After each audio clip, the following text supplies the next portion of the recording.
What's going on, guys? DLegend here. Today we are back with yet another PSA return video. So this is a second economy submission that I sent in February 1st, I want to say, or end of January. This got entered into PSA system February 9th, and it was done grading by the end of February. So literally February like 27th or something like that. It didn't get shipped out to me until March 11th though, and then it was delayed in transit by FedEx for over a week. So that's why it took so long to get back to me. But like, had it not been delayed by FedEx and delayed in shipping by PSA, it would have gotten back to me like first week of March or second week of March at the very latest. So it's a little late now, but we got it back. It's March 25th, and I am recording this video for the first time.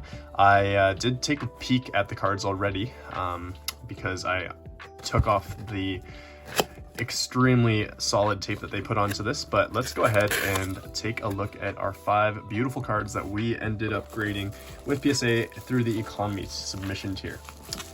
This is still when they only had 5 card submissions available for allocation, but it came back really fast. Like, this was the fastest PSA submission that I've done, and actually no, Express is definitely still the fastest, but this is the second fastest submission that I've ever done with PSA, and I'm excited to show you guys what we ended up grading. So let's take a look here real quick. I am gonna go ahead and flip them over like this so we don't reveal anything too early. By the way, guys, I know you guys are probably curious about what happened to my other cards that actually got damaged by PSA while they were grading, and I will update you guys on that once I have more information on that. They're actually at PSA right now. The 3 cards, the Stardust Dragon Collector's Rare that has the fingerprints on it, is back at PSA right now for reholdering, which means they're going to put a new, they're going to take the card out of the slab and wipe off the fingerprint supposedly, and then re-slab it for me. It should be free, completely free. And then with the other 2 cards, they are taking a look at them right now, and then they should have a decision within probably the next 2 weeks for me, I would hope. But yeah, hopefully that gets resolved soon, and hopefully they come to a good resolution and don't just send me a water bottle or a hoodie or something. But yeah, let's go ahead and talk about these 5 cards that I submitted myself. So 2 of them were Pokemon, 2 of them were Yu-Gi-Oh for myself, and 1 of them was another Yu-Gi-Oh card for a friend. For Crash Town collecting. So let's get started with the Pokemon. Subscribe to the channel, by the way, guys, if you guys haven't done so already. Would really appreciate it. But yeah, today we have this beautiful Pokemon card. So I did pull both of these Pokemon cards myself. They're slightly less impressive because they are modern cards, but this card is very clean. This is a Charizard V Max from Shining Fates. I ended up sitting in this very room right now where I sleep and where I record my videos. Ended up pulling this on just a regular day. I think it was the summer sometime. I think it was last summer. So I ended up pulling this. I was just opening up a Shining Fates Elite Trainer box and finally pulled this. I think I opened up like 10 Shining Fates Elite Trainer boxes in total or something like that. So overall, I mean, I did pretty well in terms of pull rates, but I just wanted to open up some Pokemon at that point in time. And this is what we ended up getting on it. So the first Pokemon card that I've graded a PSA 10 with, actually no, second Pokemon card. The first one was a Blastoise and Piplup from Cosmic Eclipse, but yeah, this is a beautiful card. Its value at one point, I think, was like pretty significant. I think nowadays it's like $400 US, so not too crazy anymore, but a very nice card nonetheless. Next up, I do have a Rayquaza V Max that I pulled myself as well. This one was caught on camera. Ended up pulling this when I was on a work trip, and I took my first Evolving Skies booster box with me. I actually got those boxes shipped to me the day that I was leaving for a work trip, and that was like 2 or 3 days before the official release of Evolving Skies, so I was pretty impressed with that. Ended up taking one of the booster boxes with me on my work trip, ended up opening it up in 2 separate parts. You can see the videos on my YouTube channel. And we had a crazy box. That was the first Pokemon box I ever opened. But we pulled this guy as well as the regular Rayquaza V alt art and also another alt art Metacham, I think. So that was a really good box. And since then, I've opened up 2 more Evolving Skies boxes, only pulled 1 other alt art, so it wasn't crazy. But this card also extremely clean, and I'm very impressed that I pulled this myself. Ended up getting a PSA 10. At the end of the day, in terms of like a financial decision, I probably should have just graded this as a PSA Express card back when I first pulled it, and then sold it right away as a PSA 10, because back then they didn't have very many copies as PSA 10s. Now I think the population of this card is probably like 400, 450, which is insane, but I mean, it's a modern card.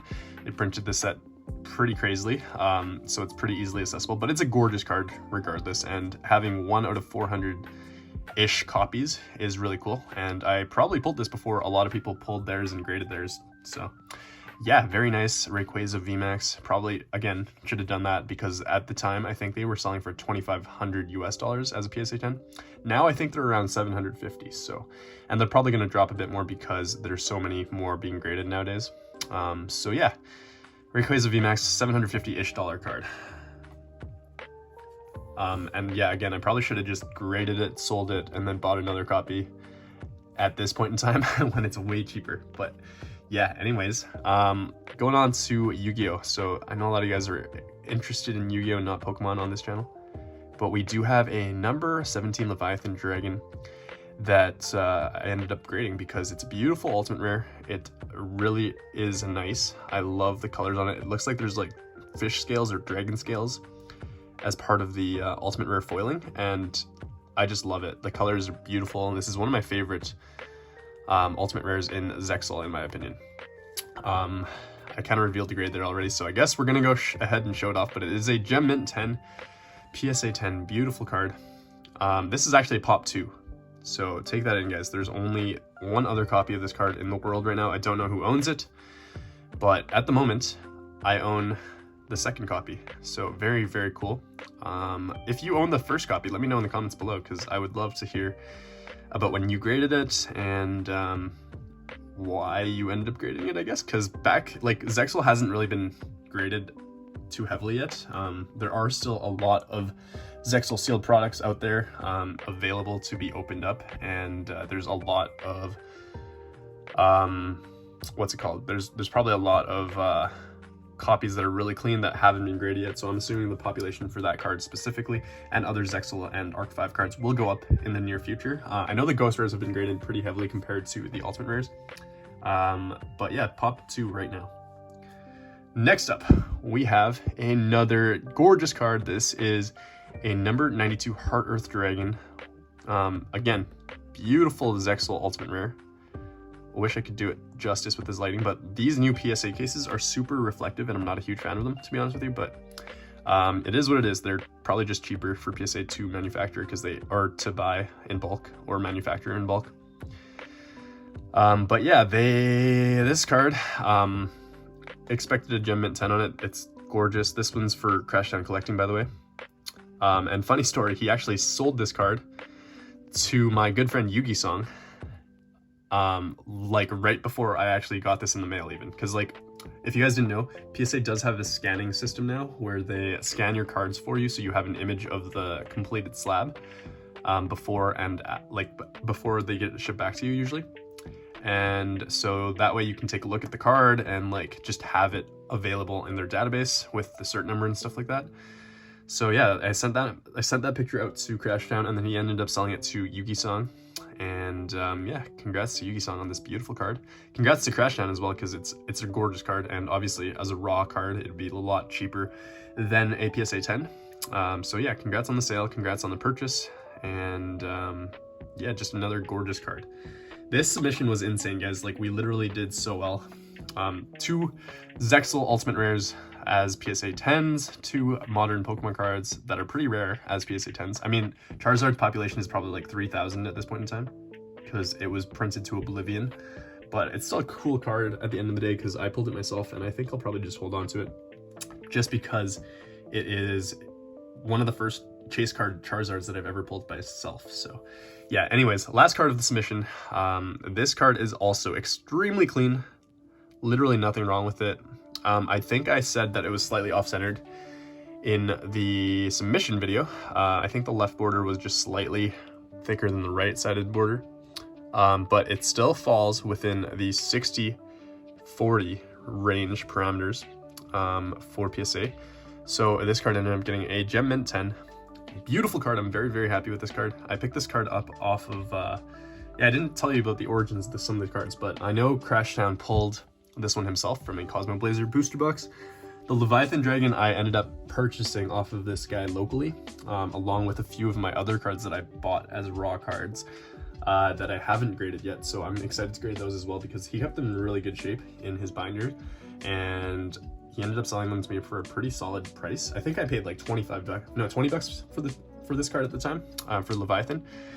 And like I picked up 2 copies of Clearwing Synchro Dragon and a few other things from that same guy. So yeah, very nice cards. And this card I actually picked up off Instagram, off some guy that hit me up and was like, did you want to buy some cards? And I was like, yeah, sure, why not? So I guess it helps to have a decent follower base. And he ended up hitting me up and I was like, what do you have for sale? And he's like, yeah, I got a Scarlet Red Dragon Archfiend and a few other Ultimate Rares. And I think this is the only card I picked up off him because it was the only card I was interested in. But a gorgeous card, PSA 10, Pop 3. Take that in, guys, Pop 3. So these are all very low pop cards. Heart Earth Dragon is Pop 4 at the moment, I think. And yeah, very happy with this submission overall. They all did end up getting Gem Mint 10s. So I am very, very happy about that. This is the first submission where I've done and gotten all PSA 10s for all 5 cards. So that was pretty sweet. And yeah, again, I don't think this has anything, like these grades specifically don't have anything to do with PSA screwing up on my other cards, because like they would not be able to know that I had any issues with those cards until after I sent in that customer service request. And I didn't do that till after these cards were done graded, like we're literally done grading and waiting to be shipped. So yeah, they I really don't think they changed the grades on any of these. I think they are all deserving of 10s, and I'm very happy to have them all as PSA 10s. Thank you guys for watching this video. Subscribe to the channel if you guys are interested in more PSA returns and stuff like that. And yeah, this was the best submission that I've done so far. Catch y'all soon, guys. Peace out. Yo, by the way, guys, I forgot to mention, but I'll tack this on at the end of this PSA video, but we are actually doing a box break of Power of the Duelist hobby packs. These are the packs ending in 9-0, so they are hobby packs. Take that in, guys. Hobby packs, Power of the Duelist. We can pull the cover card, Elements of Hero, Dark Neos in Ultimate Rare, as well as Aqua Neos, Flare Neos, Chimera Tech, Overdrigon, all as hobby Ultimate Rares. So check out my post on Instagram. These packs are going for pretty cheap with my specific box break. I know some other people are trying to sell them for like $100 a pop or like 50-ish bucks a pop, and I think I'm selling them for the base price of $37 per pack, and then obviously cheaper if you get 3 or 6 or 12 packs. So definitely check that out on my Instagram page. And if that's not enough, you guys have a chance of winning these beautiful Yu-Gi-Oh! GX hero cards as well as part of the box break. So yeah, 3 lucky people will take home one of each of these. Whoever participates in the box break will get raffle spots for these cards that will be done in the box break itself. And yeah, good luck to everybody participating in the box break. But we have 4 out of 24 packs sold so far as of recording this video, and today is March 25th, so hopefully we have some more people get in on this box break because I want to see what's inside these packs. And by the way, guys, these are legitimate like hobby packs, and they are from a pre-release box. So check out the comment from Yugi Sealed on my Instagram post if you guys want to learn more about that. But essentially, you are going to be guaranteed just about 1 to 2, maybe 3 Ultimate Rares in a batch of 24 packs. So yeah, definitely check it out. And yeah, of course, they are loose packs, so I threw them in this Return of the Duelist booster box that was empty anyways. But yeah, catch you all soon, guys. Enjoy the rest of your day.